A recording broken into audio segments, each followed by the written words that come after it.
ग्रामीण भंडारण योजना 2022 वेयरहाउस सब्सिडी ऑनलाइन आवेदन लेटेस्ट अपडेट और लिस्ट। आप सभी लोग जानते हैं कि हमारे देश में किसानों की आर्थिक स्थिति इतनी अच्छी नहीं है कि वो अपने भंडारण बना सकें। इसी बात को ध्यान में रखते हुए केंद्र सरकार ने ग्रामीण भंडारण योजना आरंभ की है। कई बार ऐसा होता है कि फसल को सुरक्षित न रख पाने के कारण किसानों को अपनी फसल को कम दामों में बेचना पड़ता है। इसी बात को ध्यान में रखते हुए सरकार ने वेयरहाउस सब्सिडी स्कीम 2023 आरंभ की है। इस योजना के अंतर्गत किसानों की फसल को सुरक्षित रखने के लिए भंडारण का निर्माण किया जाएगा।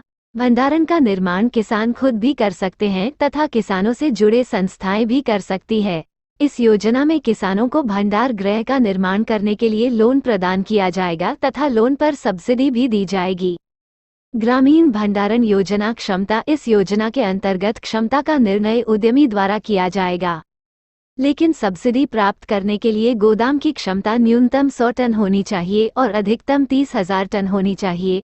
यदि क्षमता 30,000 टन से ज्यादा है या फिर 100 टन से कम है तो इस योजना के अंतर्गत सब्सिडी नहीं दी जाएगी। कुछ विशेष मामले में 50 टन क्षमता तक पर भी सब्सिडी प्रदान की जाएगी।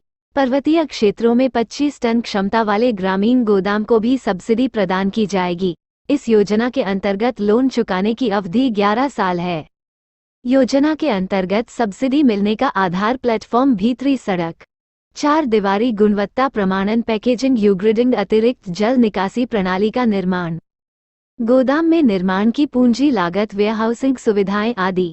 आधिकारिक वेबसाइट URL। स्कीम का मुख्य उद्देश्य किसानों के लिए भंडार गृह का निर्माण करना है, जिससे कि किसान अपनी फसल को सुरक्षित रख सके और वह अपनी फसल को कम दामों में बेचने के लिए मजबूर ना हो। इस योजना के माध्यम से किसानों की आर्थिक स्थिति में भी सुधार आएगा और उन्हें परेशानियों का सामना भी नहीं करना पड़ेगा।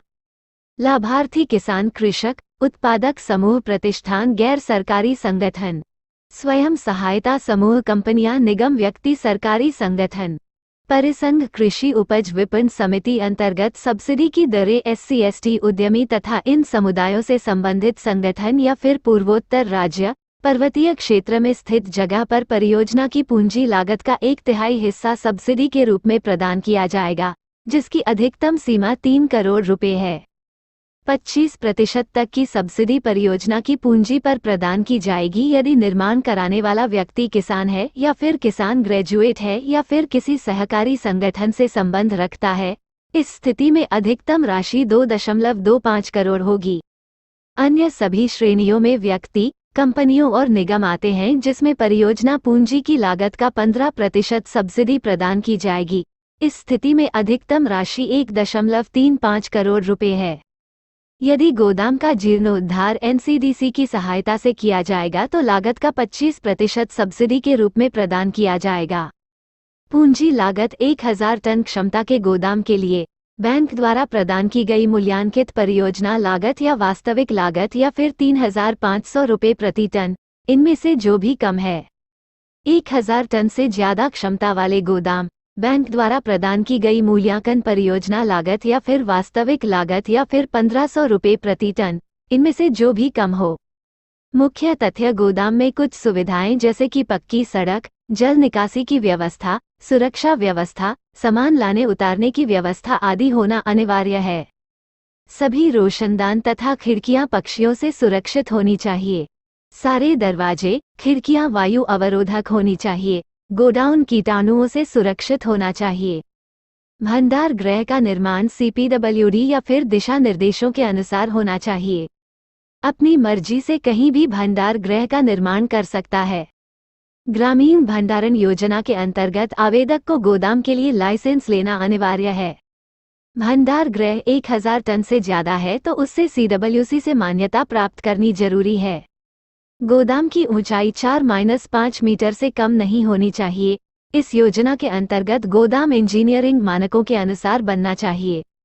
वेयरहाउस सब्सिडी स्कीम 2023 के अंतर्गत आवेदक को वैज्ञानिक भंडारण का निर्माण करना होगा। इस योजना के अंतर्गत आवेदक के पास खुद की जमीन होना अनिवार्य है। गोदाम की क्षमता का निर्णय इस योजना के अंतर्गत आवेदन पर निर्भर किया गया है। गोदाम नगर निगम की सीमा क्षेत्र से बाहर होना अनिवार्य है। योजना के अंतर्गत आने वाले bank urban cooperative bank, regional rural bank, commercial bank, north eastern development finance corporation, state cooperative agricultural and rural development bank, state cooperative bank agricultural development finance committee. दस्तावेज पात्रता। इस योजना का लाभ किसान तथा कृषि से जुड़े संगठन उठा सकते हैं। योजना का पात्र होने के लिए आवेदक को भारत का स्थायी निवासी होना अनिवार्य है। Aadhaar card, ration card, bank account details, mobile number, passport size photo, निवास प्रमाण पत्र। आवेदन करने की प्रक्रिया। सतनाम, आपको ग्रामीण भंडारण योजना की आधिकारिक वेबसाइट पर जाना होगा। URL। अब आपके सामने होम पेज खुलकर आएगा।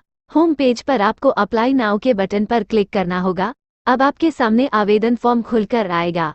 आपके इस आवेदन फॉर्म में पूछी गई सभी जानकारी दर्ज करनी होगी।